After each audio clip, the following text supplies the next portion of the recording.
Қайырлы күн. Бүгін мен осындай балды торт, яғни медовик тортының рецептімен бөлісемін. Өте жұмсақ, дәмді болып шығады. Қарапайым рецепт, үй жағдайында үйде бар ингредиенттермен жасалатын торт. Менімен бірге болып жасап көріңіздер. Ең алдымен 4-5 сағат бұрын мен осындай марлыға сметана, яғни қаймақты салып қойдым. Суын ағызу үшін. Дүкеннің қаймақтарында артық су болады. Онымен крем жасауға келмейді. Сол үшін мен осылай сүзіп қойып қоямын. 4-5 сағатқа салқын жерге, осындай шұңғыр асты тимейтіндей ыдысқа осылай қаймақты салдым. Менде 20% қаймақ, 15%, 25% бәрі бола береді. Осылай салып алдым. Және оны салқын жерге қойып қоямыз. Осылай тіреп қойдым. Асты желекке тиіп тұрмайтындай қылып. Міндетті түрде салқын жерге қойыңыздар. Міне 4-5 сағат шамасында уақыт өтті. Көріп тұрғандарыңыздай су шықты. Және де тек қою қаймағы ғана қалды. Енді осымен крем жасауға болады. Менде 700 грамм болған, 380 грамм ғана қалды. Барлық артық сұйықтықтары шығып кетті. Бұны енді аз жылдамдықта миксерлеп аламыз. Ұзақ миксерлеудің қажеті жоқ. Шамамен 1-2 минут миксерлесеңіздер болды. Міне осылай араласып, болғаннан соң бұған қойылтылған сүт, яғни сгущенкамызды құямыз. Сгущенканы өз қалауларыңызбен қоса берсеңіздер болады. Тәтті болған қаласаңыздар көбірек қосасыздар. Қатты тәтті болмасын десеңіздер аз мөлшерде де қоса беруге болады. Ол маңызды емес. Осылай бұны да 1-2 минут шамасын араластырып аламыз. Екеуі бірге қосылып араласса болды. Бұны ұзақ және көп жылдамдықта араластырудың қажеті жоқ. Міне осындай крем пайда болды. Өз-өзін ұстап тұрады. Көріп тұрғандарыңыздай. Енді қамырын жасау үшін бізге қант, жұмыртқа, ұн, ас содасы, сары май немесе маргарин және бал қажет болады. Барлық ингредиенттер бөлме температурасында болғаны дұрыс. Біз темір табаққа сары майын салып аламыз.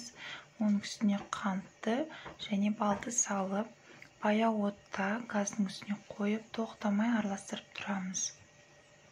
Өте асты жай болу керек, түбі жабысып қалуы мүмкін. Не осылай ерітіп, толық ерігеннен кейін оның үстіне толтырмай салынған шай қасықпен ас содамызды саламыз. Мен көріп тұрғандарыңыздай қайнап бастады. Және бұны тоқтамай араластырамыз. Көп уақыт алмайды. 2-3 минут осылай көпіріп шықты. Реакция береді. Міне оттан алып алдым. Енді осыны қозғап, салқын жерде суытып алған жөн. Бірден жұмыртқамызды салып жібермейміз, себебі пісіп кетуі мүмкін. Міне осындай түсте болады. Енді бұның үстіне біртіндеп жұмыртқамызды саламыз. Және венчикпен немесе вилкамен осылай араластырып, жақсылап араласуы қажет жұмыртқамыз. Осылай тоқтамастан араластырып аламыз. Жұмыртқаны тек міндетті түрде қамырыңыз суығаннан кейін ғана салыңыз. Енді ұнымызды саламыз. Ұн міндетті түрде електен өткізіп алыңыздар. Тіпті 2-3 рет өткізсеңіздер де зияны жоқ. Не осылай мен жартысын салдым, бәрін бірден салып жібермеңіздер, себебі ұн әркімде әрқалай. Жартысын салғаннан кейін осылай толық араластырып алыңыздар, сонда арасында түйіршіктер қалып қоймайды, және қаншалықты ұн керек екенін сіз білесіз. Міне осылай араластырып, толық араластырып алдым. Міне осылай сұйықтықта жетеді. Бұдан артық ұн салмасаңыздар болады, себебі біздің қуыршақтарымыз жұмсақ болып шығу үшін осындай сұйықтық бізге қажет.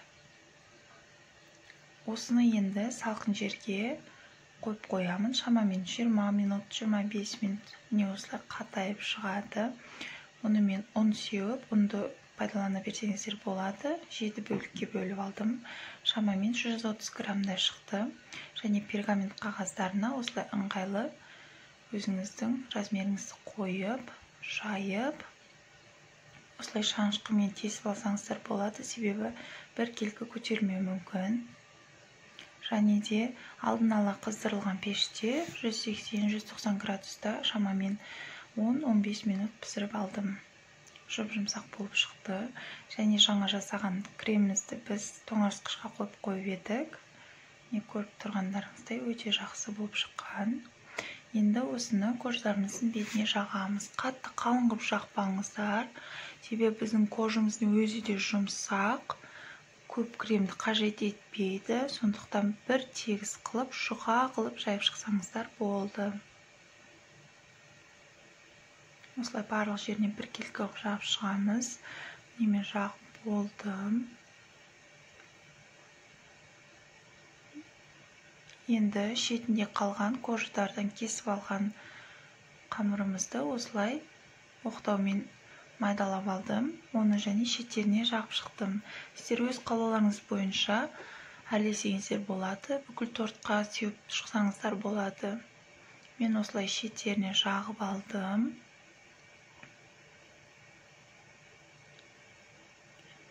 Үсті сол бойында қалып қойды. Және үстіне мен шоколадты жағып, осындай торды пайдалану арқылы қалған қамырларды қалып қойған сеуіп шықтым. Міне осындай торт менде дайын болды, өте дәмді. Енді сөзбен айтып жеткізе алмаймын. Міне тоңазытқышқа 1-2 сағат қана қойып қойдым. Жұмсақ болып шығады. Қатты тәтті емес. 1-2 сағат тұрғанның өзінде дайын болады. Жұмсақ болып шығады. Барлық керекті ингредиенттерді, керек заттарды барлығын астына жазып қалдырып кетемін. Міндетті түрде дайындап көріңіздер. Отбасыларыңызды қуантыңыздар. Сіздерге сәттілік, сау болыңыздар.